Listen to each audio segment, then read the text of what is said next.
कई लोग बहुत आशंकाओं में जीते हैं, बहुत डर में जीते हैं। उन्हें लगता है पता नहीं कुछ बुरा ना हो जाए।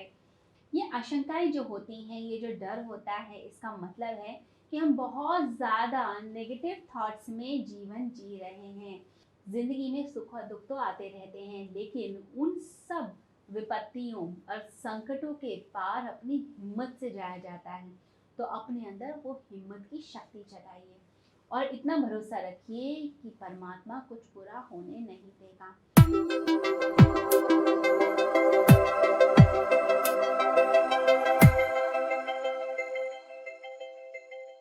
कई लोग बहुत आशंकाओं में जीते हैं, बहुत डर में जीते हैं। उन्हें लगता है पता नहीं कुछ बुरा ना हो जाए, कहीं कुछ हमारा छिन ना जाए, कोई हमसे हमारी प्यारी चीज़ ना ले ले। बहुत सारी आशंकाएँ, बहुत सारे डर लोगों के अंदर लगे रहते हैं और बहुत ज़्यादा डरते रहते हैं। कुछ लोग तो अपने घर में बैठे भी डरते रहते हैं कि किसी ने कुछ उनके ऊपर कर दिया है या मेरे बच्चे को नज़र लगा दी। देखो अभी तक तो उसके एग्ज़ाम में मार्क्स अच्छे आते थे, अब इस बार तो मार्क्स ही नहीं अच्छे आए। इसका मतलब है किसी ने उस पे नज़र लगा दी है या उसके ऊपर कुछ कर दिया है। ऐसी बहुत सारे डर, ऐसी बहुत सारी आशंकाएँ व्यक्ति के अंदर चलती रहती हैं। ये आशंकाएँ जो होती हैं, ये जो डर होता है, इसका मतलब है कि हम बहुत ज़्यादा नेगेटिव थॉट्स में जीवन जी रहे हैं और हम अपनी जो चीज़ें हैं, उनके लिए इतने पॉसेसिव हो गए हैं कि बस उनको प्रोटेक्ट करके रखना चाहते हैं कि ये सब चीज़ें बस मेरे पास ही रहें, मुझसे छिन ना जाएँ। अगर हम बहुत ज़्यादा नेगेटिव सोचते हैं और बहुत ज़्यादा ऐसा सोचते हैं कि न जाने क्या बुरा हो जाएगा, एक डर के माहौल में जीवन जीते हैं, तो ऐसे जीवन में फिर क्या होता है, धीरे-धीरे करके असलियत में वो चीज़ें सामने आना शुरू हो जाती हैं। तो यूनिवर्स का एक लॉ है कि हम जिस चीज़ के लिए ज़्यादा डरते हैं कि ये ना हो जाए, वो ज़रूर हो जाती है। इसलिए आपने डरना बंद करना है। आप जब डर क्रिएट करते हैं, आशंकाएँ क्रिएट करते हैं, नेगेटिविटी क्रिएट करते हैं, तो वो सब चीज़ें आप यूनिवर्स से पुल करने लगते हैं, यानी अपनी तरफ खींचते हैं। तो जब हम अपनी तरफ नेगेटिविटी खींचेंगे तो नेगेटिव ही सब कुछ होता चला जाएगा। हमारा जो मन है वो एक मैग्नेट की तरह है। तो हमारी जो सोच होती है, जो हमारे अंदर की इंटेंसिटी है, जो सोच है, जो वाइब्रेशंस हैं, वही हमारी ज़िंदगी की एक शक्ल बनती हैं। तो जो शक्ल बनेगी लाइफ की, जो रूपरेखा बनेगी लाइफ की, वो हमारी सोच, हमारे थॉट्स के कारण होती है। तो अपने थॉट्स को पहले तो ठीक कीजिए। देखिए, अगर हम हर समय डर में जिएँगे ये सोचकर कुछ बुरा ना हो जाए, तो इसका मतलब है कि आपका विश्वास परमात्मा पे है ही नहीं। आप भगवान पे, यूनिवर्स पे भरोसा ही नहीं करते। आप तो हमेशा यही सोचते हैं आपको तो बुरा होने वाला है। ऐसा व्यक्ति जिसे सारी होप्स ही छोड़ दी हैं या हर समय ऐसे ही सोचता रहता है, फिर तो उसको लोग डराते भी हैं। अगर आपका मन कमज़ोर है, तो लोग समझ जाते हैं कि ये तो ऐसे चक्करों में पड़ा रहता है कि ये बुरा ना हो जाए, वो बुरा ना हो जाए, ये धागा बाँध दूँ, ये पूजा करा लूँ। इसका मतलब ये है, ये लोग समझते हैं कमज़ोर मन वाला है, फिर वो आपको कुछ ऐसी बातें कह देंगे जिससे जो है आप और डर के फिर काम करेंगे। आपसे पैसा निकलवाने के लिए आपको ऐसी-ऐसी चीज़ें बता दी जाएँगी, जिससे आप डर के मारे वो सब चीज़ें जब करेंगे, तो दूसरे व्यक्ति का फ़ायदा हो जाएगा और वो सोचेगा आपको उल्लू बना लिया। तो हमें बेवकूफ़ नहीं बनना है। हमें ऐसा नहीं बनना है कमज़ोर मन वाला कि किसी ने कुछ भी कह दिया और हमने फटाफट मान लिया। किसी ने कह दिया कि जी आप ये पूजा कराओगे तो इससे बड़ा फ़ायदा हो जाने वाला है और आपने तुरंत पैसे निकाल के वो पूजा करा ली। दूसरा व्यक्ति साइकोलॉजी से खेलने लग जाता है और आप कभी ना कभी किसी गलत व्यक्ति के चंगुल में फंस जाएंगे और वो व्यक्ति फिर आपका एडवांटेज उठा सकता है। आप समझ भी नहीं पाएंगे कि कैसे आप किसी व्यक्ति के षड्यंत्र में या किसी की कैद में पूरी तरह से फंस गए। जैसे मकड़ी जाला बुनती है, ऐसे ही ये लोग जाला बुन देते हैं और फिर आप फंसते चले जाते हैं। तो फालतू का एक तो डरना बंद कीजिए, विश्वास रखिए परमात्मा पर जिसने आपको पैदा किया है। आपकी किस्मत कोई मिटा नहीं सकता है, आपके ऊपर कोई कुछ गलत नहीं कर सकता है। यदि आप अपनी भक्ति करते हैं, आप अपनी पूजा करते हैं, आप भगवान का नाम लेते हैं, आप अच्छे कर्म करते हैं, फिर आपके साथ बुरा क्यों होगा? ज़िंदगी में सुख और दुःख तो आते रहते हैं, लेकिन उन सब विपत्तियों और संकटों के पार अपनी हिम्मत से जाया जाता है। तो अपने अंदर वो हिम्मत की शक्ति जगाइए और इतना भरोसा रखिए कि परमात्मा कुछ बुरा होने नहीं देगा। तो जब भी आप सुबह उठते हैं, तो उस समय महसूस करें कि जैसे ब्रह्मांडीय शक्ति मेरे ऊपर आ रही है और एक रक्षा कवच मेरे आस-पास बनता चला जा रहा है। जिस रक्षा कवच में मेरी सुरक्षा हो रही है।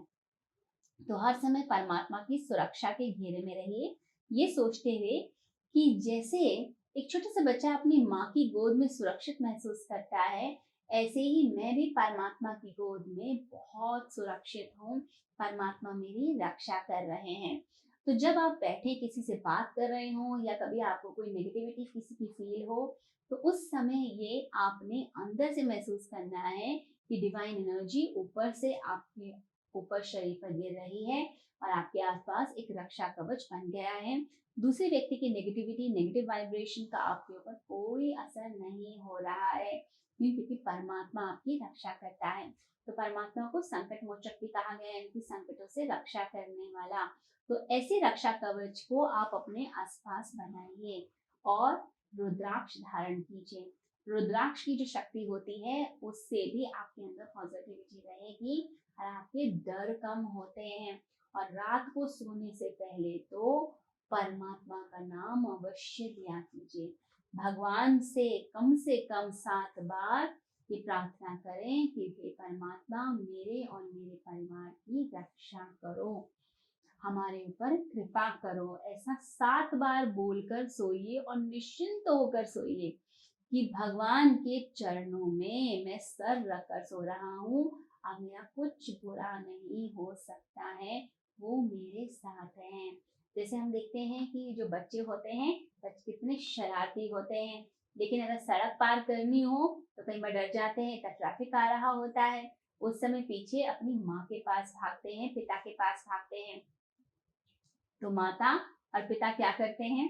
वो समझ जाते हैं कि जो बच्चा है वो घबरा रहा है, तो वो माँ एक हाथ पकड़ती है और पिता दूसरा हाथ पकड़ते हैं, और बच्चा जो है सड़क पार भी कर जाता है और दोनों का हाथ जब पकड़ता है तो पाँव जमीन पर नहीं रखता, फिर वो झूला झूलने लग जाता है। और वो जो झूला झूल रहा है यानी कि वो मस्ती कर रहा है। तो मस्ती करते करते सड़क भी पार हो जाती है और फिर कहते हैं फिर दोबारा सड़क पार करके देखते हैं, यानी उसे इतना मजा आने लग जाता है। तो ऐसे ही जिंदगी में बहुत सारे संकट आएंगे, सुख आएंगे, दुख आएंगे, विपत्ति आएंगी, कोई एलिगेशन लगा देगा, कोई अपमान कर देगा, कोई आपका धन लूट के ले जाने की कोशिश करेगा। ये सब चीजें तो लाइफ में होंगी, लेकिन अगर परमात्मा का हाथ और साथ आपने ले रखा है, फिर जीवन की ये जो नदी है, इसको आप मजे से झूलते हुए और आनंद के साथ पार कर जाएंगे। तो अपने आप को परमात्मा के हाथों में सौंप दीजिए, उसका हाथ और साथ ले लीजिए और मस्ती से चलते चले जाइए। तो रात को सोने से पहले निश्चिंत होकर परमात्मा के चरणों में अपना सर रखते हुए ये प्रार्थना करते हुए, ये परमात्मा मेरे और मेरे परिवार की रक्षा करो। तो वो ब्लेसिंग भरे जो हाथ हैं, वो ब्लेसिंग भरे, आशीर्वाद भरे हाथ उसे महसूस किया कीजिए अपने सर के ऊपर कि मेरे बच्चों के ऊपर, मेरे परिवार के ऊपर, मेरे ऊपर परमात्मा का कितना आशीर्वाद बरस रहा है, और उसे महसूस करा करें।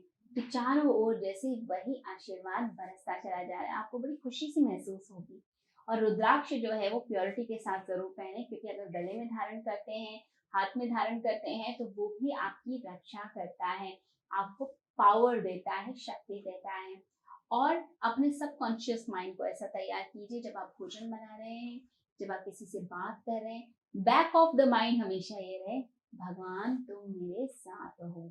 आप ऑफिस जाते हैं, कोई प्रेजेंटेशन हो रही है या कोई डिस्कशन हो रही है, कोई प्रोजेक्ट डिस्कस हो रहा है, आपको कोई रिपोर्ट सबमिट करनी है, उस समय आपने यही महसूस करना है कि परमात्मा की, विश्व की शक्ति मेरे साथ खड़ी है। छोटी छोटी बातों में भगवान का साथ ले लीजिए।